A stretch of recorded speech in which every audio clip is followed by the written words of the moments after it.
Good afternoon guys. Ito, meron akong na hunt na isang lumang painting na 1978 from Banaag.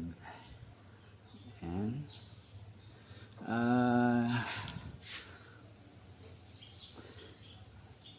Yung nais nitong painting na to, kung gusto nyong mabili,